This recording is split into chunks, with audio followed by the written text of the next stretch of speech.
Hello दोस्तों, कैसे हैं आप सब लोग। तो दोस्तों, आज के इस वीडियो में हम जिस कंपनी के बारे में डिस्कस कर रहे हैं वो मेरी ऑल टाइम फेवरेट कंपनी है। और ये एक ऐसी कंपनी है जिसमें कि आप जब चाहें जिस लेवल पे चाहें इसमें इन्वेस्टिंग स्टार्ट कर सकते हैं। और जब भी थोड़ा सा भी बाय ऑन डिप मिलता है, मतलब 1% का, 2% का, 3% का भी मिलता है, तो आप उसमें एक्यूमुलेट करते चलें। और चाहे तो आप SIP सेट कर लें कि भाई मेरे को हर महीने 2 स्टॉक ख़रीदने हैं इसके। तो मैं जिसकी बात कर रहा हूँ वो कंपनी का नाम है दोस्तों, आप सभी जानते हैं, फेविकॉल के नाम से इसको सब जानते हैं। और केमिकल इंडस्ट्री की बादशाह कंपनी है, नंबर 1 कंपनी है, कंसिस्टेंट कंपाउंडिंग मशीन है। और इसके लिए तो कुछ भी बोलो कम है दोस्तों। इसका नाम है पिडीलाइट इंडस्ट्री। और जो वाइट ग्लू बनाती है, और जो चाहे वो इंफ्रास्ट्रक्चर हो, मैन्युफैक्चरिंग हो, या फिर अगर अपन बात करें फेविस्टिक की बात करें, फेविक्विक की बात करें, सीमेंट की बात करें, इंफ्रास्ट्रक्चर की बात करें जिसमें डॉक्टर फिक्सिट आता है, ये सारे के सारे प्रोडक्ट्स जो है वो होल्ड करती है और अपनी सेगमेंट की मार्केट लीडर है, मोड पे काम करती है। और मतलब आज जब भी हम वाइट ग्लू लेने जाते हैं तो दोस्तों उसी से आप अंदाज़ा लगा सकते हैं कि हम वाइट ग्लू नहीं बोलते, हम फेविकॉल बोलते हैं कि भैया फेविकॉल दे दो। तो दोस्तों, इसने वो ब्रांड बनाया है अपना। और ये आज की कंपनी नहीं है, बहुत पुरानी कंपनी है। और इस कंपनी ने जो रिटर्न्स बना के दिए हैं, कंसिस्टेंट कंपाउंडिंग मशीन है दोस्तों ये। और मुझे नहीं लगता कि इस कंपनी ने कभी भी अपने इन्वेस्टर को निराश किया हो, चाहे इन्फ्लेशन हो, चाहे अभी आज की भी अगर मैं बात करूं तो मैं आपको बताऊं, मेरे पोर्टफोलियो में आज भी ये 15 से 16% के पॉजिटिव रिटर्न दे रही है। चाहे कितना ही इन्फ्लेशन हो, चाहे कुछ भी हो इस कंपनी का। मैं इसका कोई ब्रांडिंग नहीं कर रहा हूँ, ना कोई इसको ब्रांड एम्बेसडर हूँ, और ना ही मैं कोई रिकमेंडेशन दे रहा हूँ, लेकिन मैं अपना पर्सनल एक्सपीरियंस आप लोगों के साथ शेयर कर रहा हूँ दोस्तों। तो ये कंपनी आउटस्टैंडिंग कंपनी है। और मेरी आप लोगों को मतलब आप अपनी रिसर्च करें ज़रूर, लेकिन अगर मेरा पॉइंट ऑफ व्यू सोचेंगे तो जब भी बाय ऑन डिप होती है मैं इसमें, सॉरी, जब भी ये डिप में जाता है मैं इसमें बाय करता हूँ। तो ये स्टॉक से है, मतलब एक तरह से कह सकते हैं महाराजा स्टॉक है ये। और बहुत ही शानदार है, बहुत ही कंसिस्टेंटली ये मूव ऑन करता है दोस्तों। तो आइए, इसके फाइनेंशियल रिजल्ट्स आ चुके हैं, Q3 के नंबर आ चुके हैं। और मेरे ख्याल से अब जो शायद कल से जो मार्केट इसको लेगा तो इसमें थोड़ा सा इसमें हमें प्रेशर देखने को मिलेगा। तो यहीं पे हमारी इन्वेस्टिंग अपॉर्चुनिटी आ जाती है दोस्तों। मैं यही चाहता था कि इसके जो रिज़ल्ट्स आएँ थोड़े से वीक आएँ। और मुझे ऐसा लगता है, मेरे हिसाब से अगर आप मेरा पॉइंट ऑफ व्यू देखें तो मेरे हिसाब से ये इसके जो रिज़ल्ट्स आए हैं अब की बार, Q3 के जो नंबर आए हैं वो थोड़े से वीक आए हैं, थोड़े से फ्लैट आए हैं। लेकिन देखते हैं खैर कल मार्केट इसको किस तरीके से लेता है। क्योंकि इसका जो पी है आप देख सकते हैं, इसका पी अभी भी 99 का चल रहा है, मतलब अराउंड अराउंड 100 का चल रहा है। और मार्केट कैप की बात करें तो 1,21,000 की लार्ज कैप कंपनी है। और 2382 मतलब 2382 का इसका मार्केट प्राइस है अभी। और ROC ROE की बात करें तो 27 और 21 का रिस्पेक्टिवली। और आप इसका 5 साल का मीडियन पी भी देखेंगे तो आप देखिए 73 का है। और टेन टेन ईयर्स का देखें, 10 ईयर्स का नहीं है इसमें, लेकिन अगर हम 5 ईयर्स का देखें तो भी, सॉरी, 56 का है। देखिए अब 10 ईयर्स का भी जो इसका पी है वो 56 का है दोस्तों। और आप लोगों ने सुना होगा कई मार्केट जो लीडर्स हैं या जो भी इन्वेस्टर गुरुज हैं कि भाई जब कंपनी 30 के आसपास होती है, जब फेयर एवेल्यूशन पे आती है। आप मुझे बताइए, 10 साल में इस कंपनी का पी 56 है, तो आपको लगता है कभी ये 30 पे आई होगी? तो दोस्तों, ऐसा नहीं होता है कि ज़रूरी नहीं है कि किसी का पी 30 पे आए तभी उसमें लेना है। तो अगर आप ऐसा सोचेंगे, अगर आप ऐसी स्ट्रेटेजी रखेंगे तो कभी पिडीलाइट इंडस्ट्री में इन्वेस्ट ही नहीं कर पाएंगे। ठीक है। अगर आप मेरा पॉइंट ऑफ व्यू सुने पिडीलाइट को लेके तो ये है कि आप तो एंट्री ले लें इसको किसी भी लेवल पे, और फिर उसके बाद आप बाय ऑन डिप करें। तब देखिएगा आपकी जो वेल्थ क्रिएट करके देती है ये कंपनी। 3 ईयर्स का देखिए आप 94 का है, 1 ईयर का देखिए 101 का है। तो अगर ऑन एन एवरेज देखें तो ये 70-80 के पी पे ही ट्रेड करता है। तो इसका पी हमेशा 80 के ऊपर ही रहता है, 80 के आसपास ही रहता है दोस्तों। तो डेट फ्री कंपनी है। आप देखिए अपने सेगमेंट की, केमिकल सेक्टर की नंबर 1 कंपनी है ये।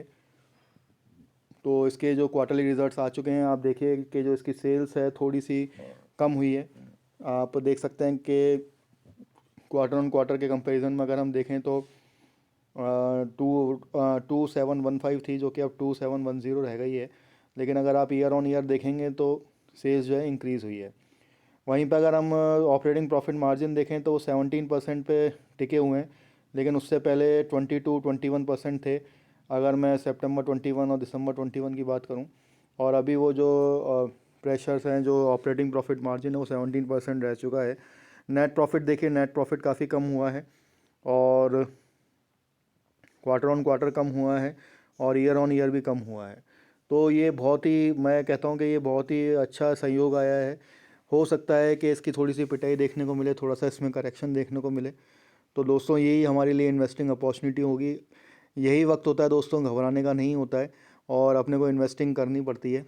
तो आप आंख बंद करके इसके अंदर इन्वेस्टिंग करिए, बहुत अच्छे लेवल पे ये आ जाएगी और अभी भी ये बहुत अच्छे लेवल पे ट्रेड कर रही है। आप देख सकते हैं कि अगर इसका मैं ऑल टाइम हाई देखिए आप 2919 का था, जो कि अब बन चुका है 2382 का। तो काफ़ी करेक्ट हो चुकी है कंपनी। ईपीएस भी देखेंगे आप तो क्वार्टर ऑन क्वार्टर कम हुआ है, 6 रुपये 63 पैसे था, जो कि अब 5 रुपये 83 पैसे रह गया है। और ईयर ऑन ईयर तो बहुत ज़्यादा था, ईयर ऑन ईयर 7 रुपये का था, जो कि अब 5 रुपये का रह गया है घट के। तो दोस्तों ईपीएस भी कम हुआ है, मार्जिन्स मेंटेन हैं, लेकिन नेट प्रॉफिट कम हुआ है। तो मुझे लगता है कि कल हो सकता है मार्केट इसकी थोड़ी सी पिटाई करे और थोड़ा सा इसमें करेक्शन देखने को मिले हमें, क्योंकि पी भी काफ़ी अच्छा चल रहा है, वैल्यूएशन इसका काफ़ी हाई चल रहा है। तो हो सकता है कि प्राइस करेक्शन हमें देखने को मिल जाए, तो वही हमारे लिए टाइम होगा। आप देखिए इसकी सेल्स ग्रोथ देखिए, प्रॉफिट ग्रोथ देखिए, सब डबल डिजिट में है। और return on equity, return on stock price, CAGR आप देखिए। मतलब मैं आपको बताऊं कि 22 to 25% हर साल इसने CAGR बना के दिया है रिटर्न्स। तो ख़तरनाक कंपनी है, बहुत ही शानदार कंपनी है। आप बोरोइंग्स देखिए कि बोरोइंग्स इसके पास सिर्फ 469 की हैं और उसके अगेंस्ट में जो रिजर्व्स हैं वो 64 62 के हैं। तो डेफ फ्री कंपनी है बिल्कुल। मतलब ये ऐसी कंपनी है जो बिल्कुल, मतलब इसमें हम आंख बंद करके इन्वेस्टमेंट कर सकते हैं। वहीं पे हम प्रमोटर होल्डिंग्स की बात करें तो 69.93 की प्रमोटर होल्डिंग्स है। FIIs की बात करें तो FIIs ने कम की है होल्डिंग्स, तो बहुत ठीक है, अच्छी बात है हमारे लिए। और DIIs ने थोड़ी सी अपनी होल्डिंग बढ़ाई है। तो आप देखेंगे हर स्टॉक में जहाँ FII कम करता है, DII बढ़ा देता है। और इसमें पब्लिक बहुत कम है, पब्लिक निकल जाती है, पता नहीं क्यों। क्योंकि मेरे को ऐसा लगता है, मेरा ऐसा मानना है, जो मैंने एक्सपीरियंस किया है वो ये है कि रिटेल इन्वेस्टर इसमें प्रॉफिट बुकिंग करके निकल जाते हैं। तो दोस्तों मेरी सीधे इसी बात है, प्रॉफिट बुकिंग आप 1 साल 2 साल की कर रहे हैं, जो कि आपकी 10,000 15,000 या 20,000 या 50,000 भी आ रही है दोस्तों, तो उसमें क्या मिल जाएगा आपको। हम लोग शॉर्ट टर्म नहीं हैं, हम लोग लॉन्ग टर्म इन्वेस्टर्स हैं। और अगर हम लॉन्ग टर्म इस पर प्रोस्पेक्टिव में अगर आप बात करें, आप इसको होल्ड करिए 10 साल, आप इसको होल्ड करेंगे, आपकी वेल्थ क्रिएट करके देगी ये। और आप इसमें इन्वेस्टमेंट करते जाएं, आप 1 लाख का इन्वेस्टमेंट करिए इसके अंदर, और फिर देखिए आपके आफ्टर 10 ईयर्स ही आपकी क्या वेल्थ क्रिएट करके देती है। तो इट्स अ कंपाउंडिंग मशीन, ठीक है, लिटरली ये कंपाउंडिंग मशीन है। तो बहुत ही शानदार कंपनी है। लेकिन हालांकि मैं डिस्क्लेमर के तौर पे आप लोगों को बताना चाहूँगा, मैं इसका कोई ब्रांड एम्बेसडर नहीं हूँ और ना ही मैं इसकी बहुत तारीफ़ कर रहा हूँ। मैं सिर्फ अपना एक्सपीरियंस शेयर कर रहा हूँ इस कंपनी को लेके, जो मेरा कन्विक्शन है इस कंपनी को लेके वो मैं आपको बता रहा हूँ। बाकी जो अल्टीमेटली जो इन्वेस्टिंग जो आपको डिसीजंस लेने हैं वो आपको ही लेने हैं, आपके किस तरह के डिसीजंस आते हैं, तो किस तरह की आपकी इन्वेस्टिंग रहती है, तो ये आप लोगों को देखना है दोस्तों, ठीक है। तो अब हम बहुत जल्दी इसका अपना चार्ट पैटर्न देख लेते हैं इसका। दोस्तों कि ऑलरेडी मार्केट को पहली न्यूज़ लग गई है कि इसमें थोड़ा सा जो है प्रेशर देखने को मिल रहा है इसके प्रॉफिट में और इसके जो सेल्स में। तो इसमें आज ही इसकी धुनाई हो चुकी है, 1.15 के -% इसने रिटर्न दिए हैं। तो दोस्तों यही एक बहुत अच्छा टाइम है, ठीक है। लेकिन अगर हम वहीं इसके 1 साल की बात करें तो मात्र इसने 7%, मान लीजिए मोटा मोटा 8% के इसने जो नेगेटिव रिटर्न दिए हैं। और वहीं अगर हम 5 साल की देखें तो 176% के इसने पॉजिटिव रिटर्न दिए हैं।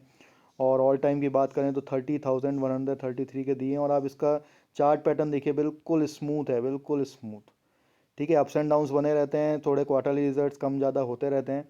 तो वही हमारी एक इन्वेस्टिंग अपॉर्चुनिटी बन के आती है दोस्तों।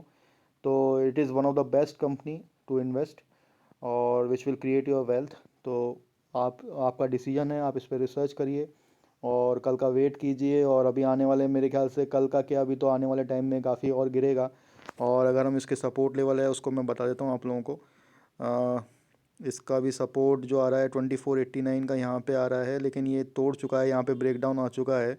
तो अब अगर इसका ब्रेकडाउन आता है तो वो जो आएगा वो 2319 का आएगा दोस्तों, और उसके बाद ये 23 पे आएगा। और अगर फिर ब्रेकडाउन मारता है तो ये 2000 तक भी आ सकता है, ठीक है दोस्तों। और इसका जो लास्ट ब्रेक सपोर्ट लेवल है वो निकल के आता है 19 देखिए। तो 1999 इसका लास्ट सपोर्ट निकल के आता है।